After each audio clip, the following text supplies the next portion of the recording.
नमस्कार दोस्तों, आज हम बात करने वाले हैं दुनिया के सबसे एक्सपेंसिव शहर दुबई के बारे में। जो जगह 1990 में एकदम बंजर थी, खारे पानी के सिवाय वहाँ कुछ नहीं था। जिस जगह पर पानी की इतनी किल्लत थी, वहाँ आज साल का 128 बिलियन एमपीडीएल पानी प्रोवाइड किया जाता है। जहाँ रेत थी, आज वहाँ वर्ल्ड क्लास रोड और दुनिया के सबसे बड़ी होटल, दुनिया की सबसे बड़ी बिल्डिंग और दुनिया के सबसे बड़े मॉल्स आज दुबई में ही पाए जाते हैं। ये कहा जाता है कि रेत के ऊपर नॉर्मल बिल्डिंग्स बनाना बहुत मुश्किल होता है। इन्होंने रेत के ऊपर दुनिया की सबसे बड़ी बिल्डिंग बना दी। पुलिस यहाँ पर लैम्बोर्गिनी और फरारी जैसी सुपर कारों से चलती है और दुनिया के सबसे अमीर लोग भी दुबई में ही रहते हैं। आपको लग रहा होगा कि दुबई के पास इतना पैसा ऑयल को बेचकर मिलता है, लेकिन दोस्तों मैं आपको बता, दुबई के पास 1% पैसा ही अपने ऑयल की वजह से आता है। अब सबसे बड़ा सवाल ये है कि दुबई के पास इतना पैसा आता कहाँ से है। इन सभी सवालों का जवाब जानने से पहले हम देखते हैं कि ये दुबई पड़ता कहाँ पे है।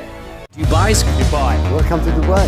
The city is now a global business hub and luxury tourist destination. Dubai, there is the tallest building in the world, the largest airport and shopping center, the most luxurious hotel, and the police patrol the city with sports cars. So how did the Emirates and Dubai in particular get so rich? Because I know Dubai is not Spanish and Dubai is bad because it is Dubai.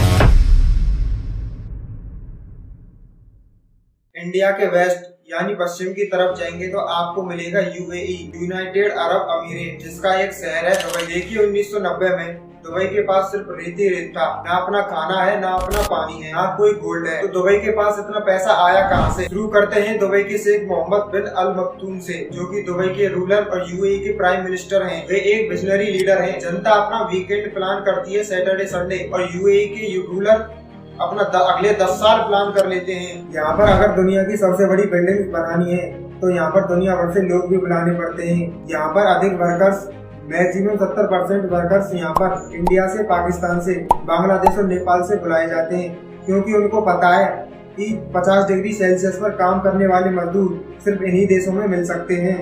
रेत में जहाँ एक कमरा बनाना भी मुश्किल होता है, Dubai ने उसमें बिल्डिंग खड़ी करी।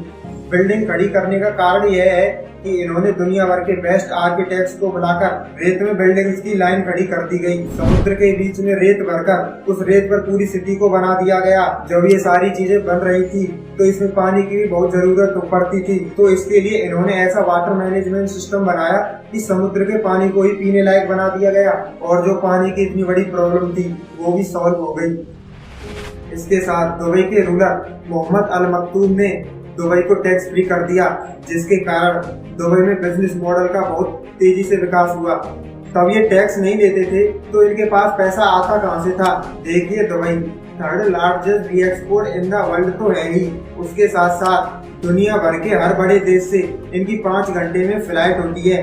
एक्चुअली क्या है कि ये कई प्रकार से ग्रो करते हैं, उनमें से एक सबसे बड़ा कारण है fines.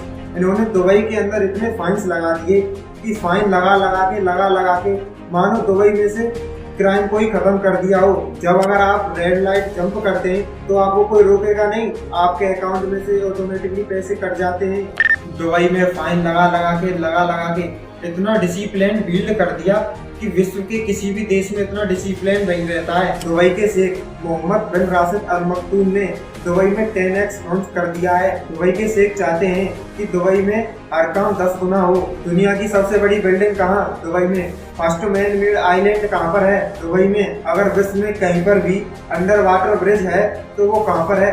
The only one Dubai. Dubai के शेख राशिद अल मक्तूम को एक बीमारी हो गई है, और वो बीमारी क्या है? Allergy to average. उनको कुछ भी एवरेज पसंद नहीं है, या तो द नंबर 1 या द ओनली वन। इसी बात को ध्यान में रखते हुए 1999 में बुर्ज अल अरब होटल बनवाया गया। ये उस वक्त का दुनिया का सबसे टॉलेस्ट होटल था, जिसे एक आर्टिफिशियल आइसलैंड पर बनाया गया। ये दुनिया का उस वक्त के सबसे लग्जूरियस एवं महंगे होटलों में से एक था। ये दुनिया का एकमात्र 7 स्टार होटल भी था। देखिए दुबई देखने में तो एक मॉडर्न सिटी बन गई है, लेकिन दुबई में अभी भी अथॉरिटेटिव एवं कंजर्वेटिव राज चल रहा है। लेकिन दुबई ने कई सारे फ्रंट्स पर प्रोग्रेस करी भी है, और कई सारे फ्रंट्स पर वो अभी भी बहुत पीछे हैं। लेकिन रेगिस्तान के रेत को एक मेट्रोपोलिस में कन्वर्ट करना ये किसी चमत्कार से कम नहीं है।